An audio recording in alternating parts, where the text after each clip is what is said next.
parte de los síndromes neurológicos que usualmente tenemos tanto en neurología como en neurocirugía. Y como ya les había mencionado anteriormente, hay un tipo de síndromes bien específicos para el tronco cerebral, ¿no? ¿Cómo se llamaban? ¿Recuerdan? ¿Cuál es la característica de estos síndromes de tronco?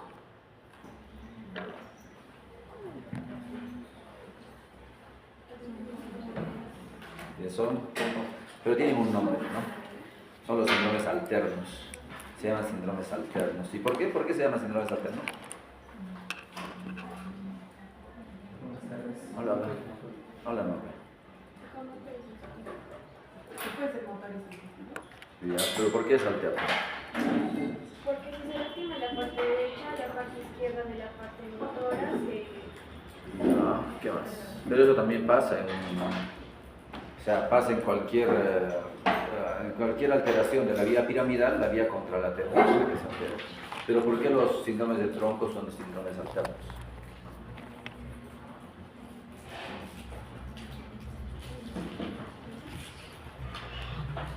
Lo hablamos las clases anteriores, no hace mucho.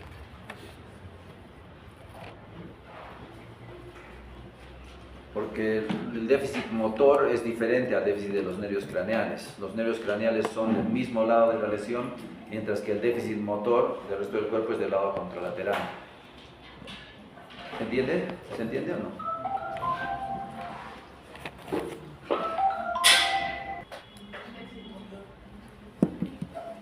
Hoy estoy hablando con estudiantes de medicina. ¿Qué pueden? ¿No pueden entender lo que les estoy diciendo? ¿O es muy complejo? ¿Qué son los síndromes alternos, chicos?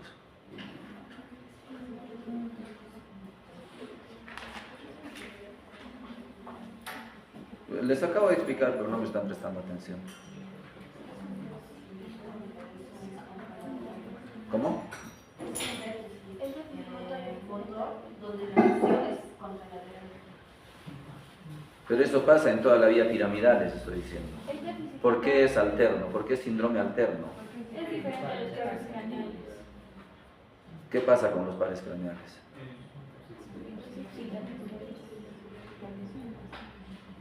¿Ustedes de aquí del medio no saben? ¿No saben? ¿Esta columna del medio no? ¿Nadie sabe lo que está hablando? ¿Me están escuchando o no? ¿Qué son los síndromes alternos?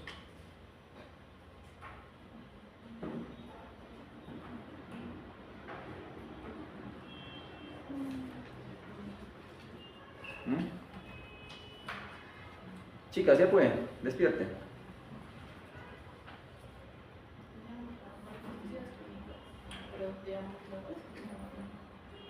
¿Qué son los síndromes alternos? Oye, acabas de hablar hace 3 minutos.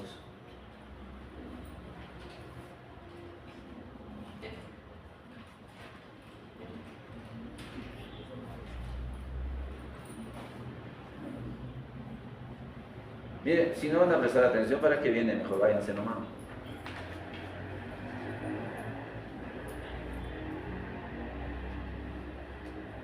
Porque están de más, pues si no van a prestar atención, están de más. Esto lo hemos hablado la clase anterior. Se llama síndrome alterno porque el déficit de motor es de un lado, mientras que el déficit de los nervios craneales es del otro lado. Si la lesión es en el lado izquierdo del tronco, el déficit de nervios craneales es del lado izquierdo, mientras que el déficit de motor es del lado derecho. Por eso es alterno, es contralateral, es alterno. ¿Se entiende o no? ¿Qué es el déficit alterno entonces? ¿Qué es el síndrome alterno? ¿Qué son los síndromes alternos?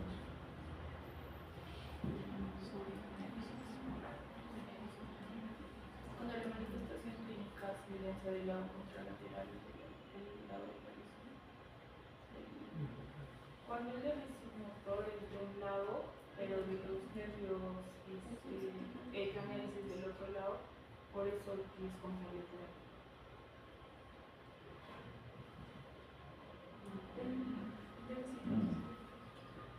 Eso no han hecho en neurología, no es la primera vez que ven síndromes alternos. No han hecho en anatomía, en neuroanatomía, en neurofisiología. Son bases pues, de neurología. ¿Eso no han hecho en neurología? No, es la primera vez que ven síndromes alternos. No han hecho en anatomía, en neurofisiología. Eso son bases pues, de neurología. ¿Cuál sería el síndrome alterno si yo tengo una lesión en el lado izquierdo del tronco? ¿Cómo sería la manifestación? La- Una manifestación motora en el lado derecho y una manifestación en el lado izquierdo. ¿Cómo sería la manifestación?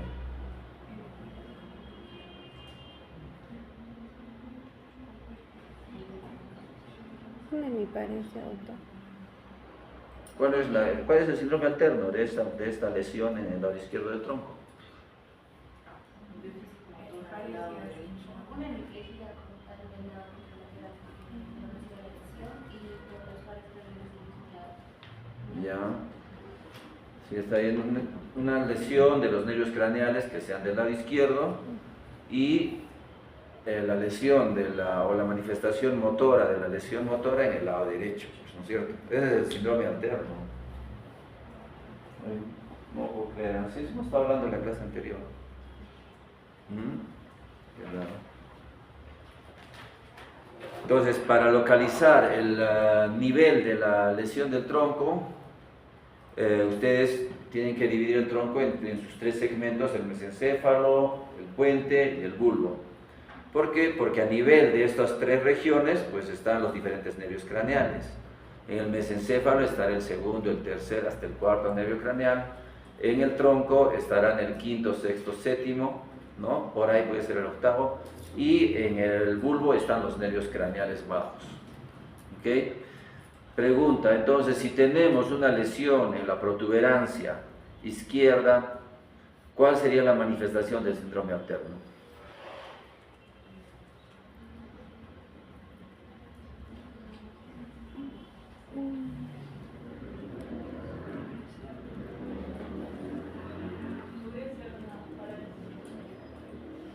Ya, ¿qué más? ¿Pero cuál sería pues el síndrome alterno? Menciona. ¿Cómo sería el componente? Que tal vez del nervio motor estaría afectado el nervio palcraneal sexto. Ya, quinto, sexto, séptimo, cualquiera de esos, pero ¿de qué lado? Del lado ipsilateral y la hemiparesia del lado contralateral. Ese es, ¿no es cierto? ¿Y cuál sería el síndrome alterno de una lesión mesencefálica derecha?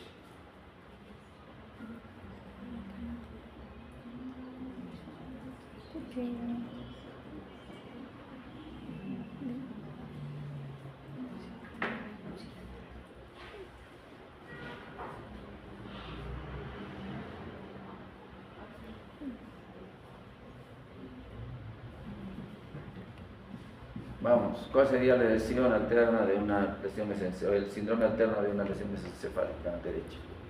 Podría ser entonces en el lado derecho y el parece en el lado izquierdo. Ya, pues afectación del tercero del lado derecho y mi parece en el lado izquierdo, ¿no es cierto? Entonces, en el mesencéfalo tenemos estos tres síndromes, ¿no? Entonces, este síndrome de Weber, por ejemplo, ¿qué te produce? Afectación del tercero del mismo lado y hemiparesia contralateral. Eso es lo que estabas diciendo, ¿no?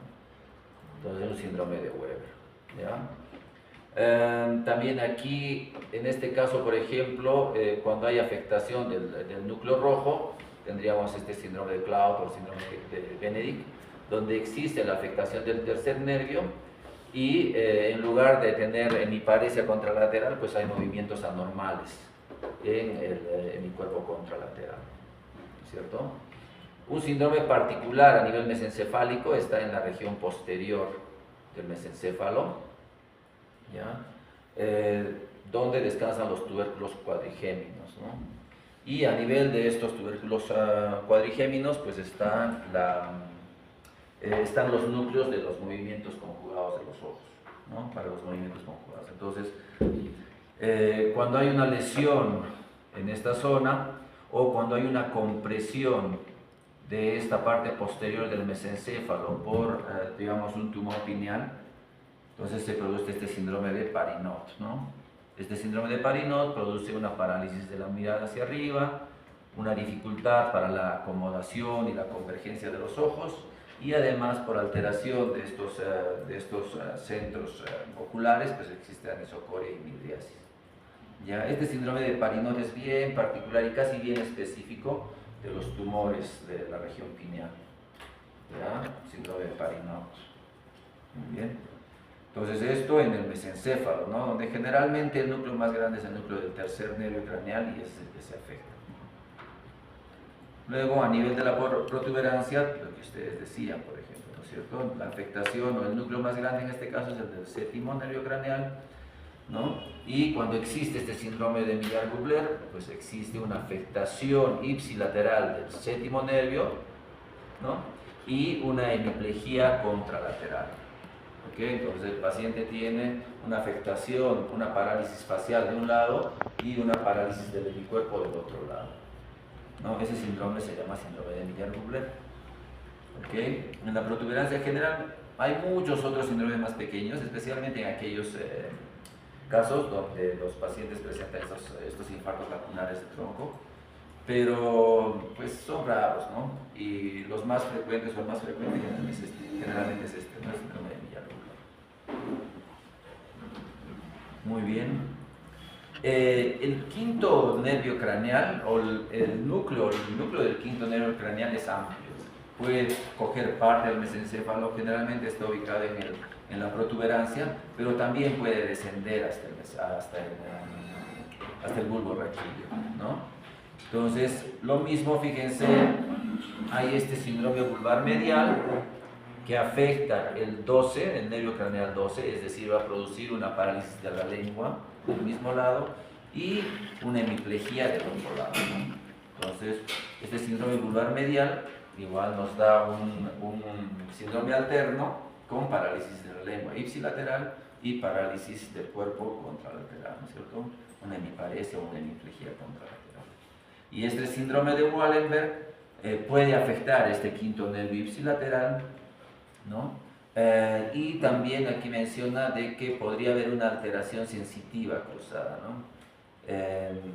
Bueno, son síndromes raros, ¿ya? Pero el concepto general en los síndromes de tronco es que todos ellos presentan un síndrome alterno, ¿ya? Una parálisis de nervios craneales del mismo lado con afectación motora y a veces sensitiva del lado contralateral. ¿Está claro eso? ¿Cómo eran los síndromes alternos? Ipsilateral lesión.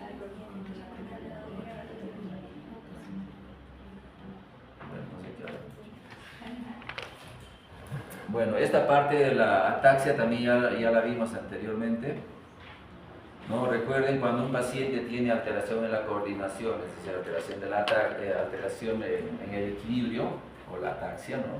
Los pacientes generalmente abren las piernas para poder tener una base más amplia, lo que se llama una abasia, ¿no? Entonces el paciente normalmente camina en esta dirección, pero pacientes con ataxia pues necesitan abrir un poco las piernitas y caminar, ¿no?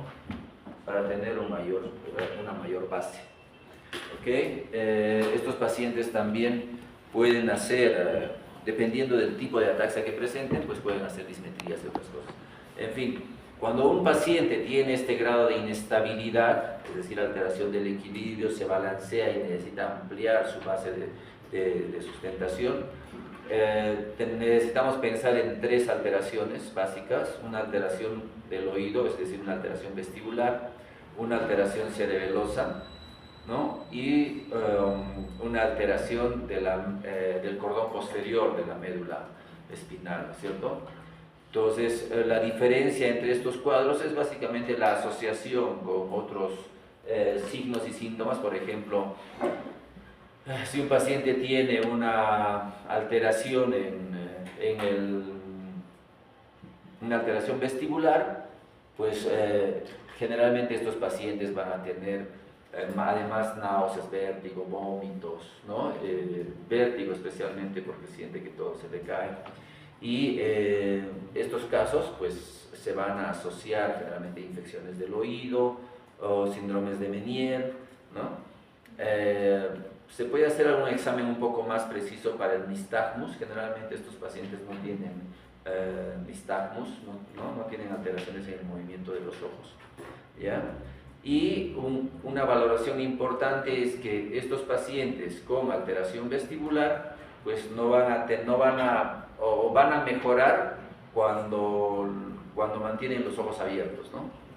Y cuando les cierran los ojos a estos pacientes, pues su cuadro empeora. ¿Eso qué significa? Que tienen un Romberg positivo, ¿no es cierto? Es el signo de Romberg, ¿no? El paciente mantiene los ojos abiertos y todavía puede controlarse, sujetarse, controlarse, pero cierra los ojos e inmediatamente su inestabilidad incrementa. ¿Ya? Eso sucede en el síndrome vestibular. En el síndrome o en la ataxia sensitiva, también existe una mejora cuando el paciente está abriendo los ojos, pero estas ataxias se van a presentar generalmente en los miembros inferiores, ¿no? ¿Por qué?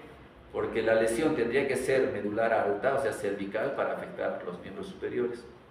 Generalmente estos cuadros tienen afectación dorsal, dorsolumbar, y por tanto el cuadro de ataxia es más que todo en miembros inferiores. Uno ve las manos, evalúa las manos, ¿no? Determina la valoración del nariz-dedo, ¿no? Del signo de nariz-dedo, y no existe dismetría, no existe otros problemas, ¿no? En cuanto a la alteración sensitiva, en cuanto a la ataxia sensitiva. Pero los pies igual, el paciente no puede caminar y necesita abrir las piernitas, ¿no? O sea, las manos le funcionan bien, pero la ataxia está a nivel de las extremidades inferiores. ¿Por qué? Por la afectación dorsal o lumbar de estas lesiones, ¿no? de estos cuadros. ¿Ok? Mientras que en la ataxia cerebelosa, lo básico aquí es que el paciente tiene una ataxia global, ¿no? Y tiene un signo de Romberg negativo, ¿no? ¿Qué significa un Romberg negativo? ¿Cómo es un signo de Romberg negativo?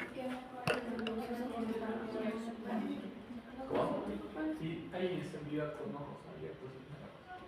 ¿Ya? Que la inestabilidad no cambia, ¿no? La inestabilidad no cambia ni con los ojos abiertos ni con los ojos cerrados. El paciente tiene una alteración en el centro primario del equilibrio, por tanto su afectación o la demostración de sus síntomas va a ser la misma tanto con los ojos abiertos como con los ojos cerrados. Es un Romberg negativo. Ok, entonces ahora vamos a pasar a... ¿Y por qué está así?